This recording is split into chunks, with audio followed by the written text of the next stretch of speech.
Assalamualaikum warahmatullahi wabarakatuh. Izin memperkenalkan diri, nama saya Ahmad Satria, NPM 2014071045 dari jurusan Teknik Pertanian, Fakultas Pertanian Universitas Lampung. Saya akan menjelaskan tentang penyaluran sistem bahan bakar pada motor bakar bensin.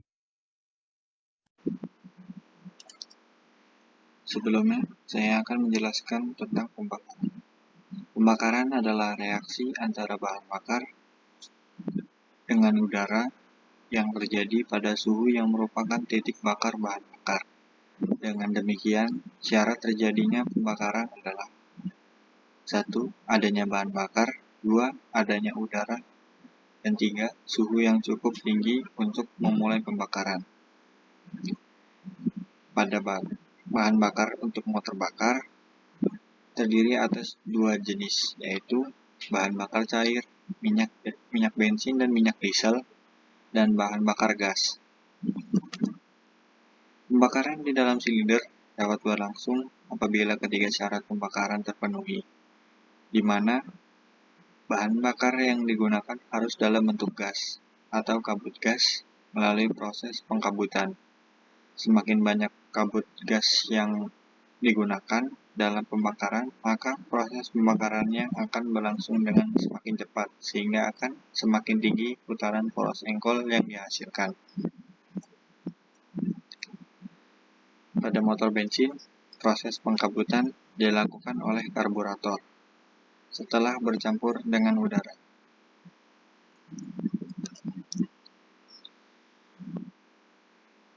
Berikutnya, sistem pengkabutan bahan bakar motor bensin. Sistem karburasi yaitu suatu sistem yang mengubah bahan bakar cair menjadi kabut gas dan mencampurnya dengan udara dengan perbandingan tertentu yang dibentuk oleh karburator dan merupakan campuran eksplosif yang akan menghasilkan pembakaran sempurna, yaitu dengan perbandingan 1 untuk bahan bakar dan 15 untuk udara.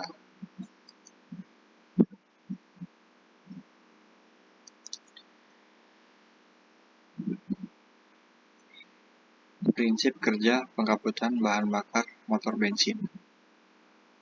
Prinsip kerja terbentuk kabut gas, campuran bahan bakar dan udara pada motor bensin diurutkan sebagai berikut. Bahan bakar mengalir dari tangki baik secara gravitasi maupun dialiri oleh pompa menuju ke kamar apung di dalam karburator.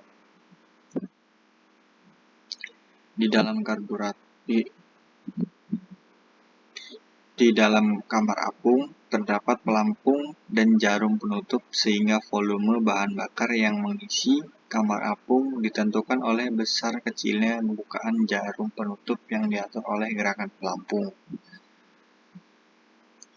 Artinya, pada saat kosong atau berkurang, maka pelampung akan bergerak turun dan akan menggerakkan jarum penutup untuk membuka saluran pemasukan bahan bakar.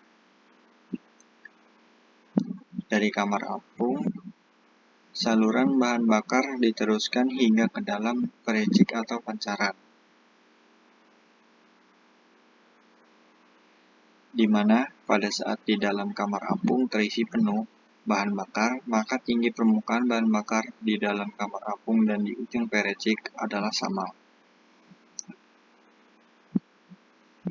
Di depan ujung pericik terdapat penyempitan jalannya udara atau venturi dan katup pemadam atau throttle. Sedangkan di belakang ujung pericik terdapat katup penutup atau pencekik aluran udara yang disebut choke, yang berada dalam saluran yang sama dengan saluran pemasukan udara menuju ke ruang bakar di dalam silinder.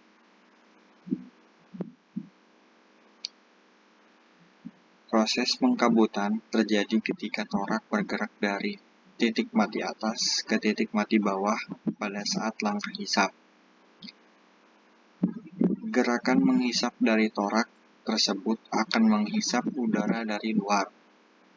Tekanan udara di ujung pericik adalah 1 atmosfer. Gerakan udara atau kecepatan aliran udara dipercepat ketika melewati venturi yang mengakibatkan tekanan di ujung pericik berkurang, yaitu kurang dari 1 atmosfer.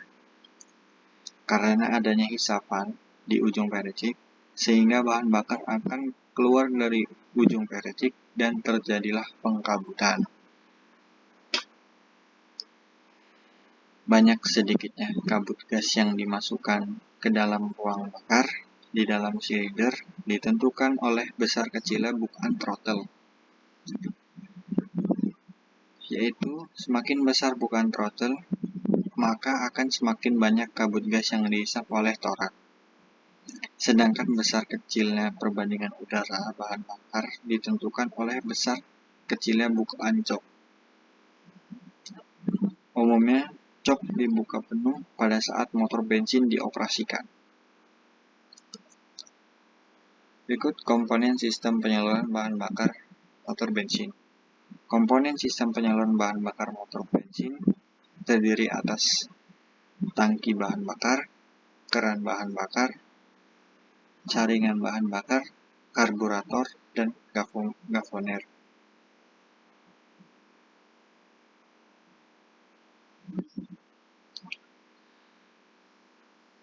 Perawatan sistem penyaluran bahan bakar motor bensin yaitu dengan contoh sebagai berikut. Yang pertama, periksa keberadaan bensin di dalam tangki bahan bakar. Kedua, periksa apakah bensinnya mencapai karburator. Ketiga, periksa kebersihan saringan bahan bakar dan kebocoran keran bahan bakar. Yang keempat, periksa apakah bensin yang masuk ke dalam silinder terlalu banyak. Yang kelima, periksa penyebab banjir bensin, yaitu jarum penutup dan pelampungnya. Yang terakhir, tindakan perawatan sederhana bisa berupa pembersihan, penyetelan ringan, dan penggantian bagian atau komponen yang sudah tidak berfungsi dengan baik.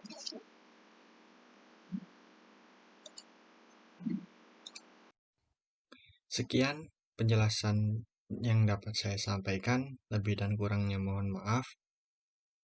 Wassalamualaikum warahmatullahi wabarakatuh.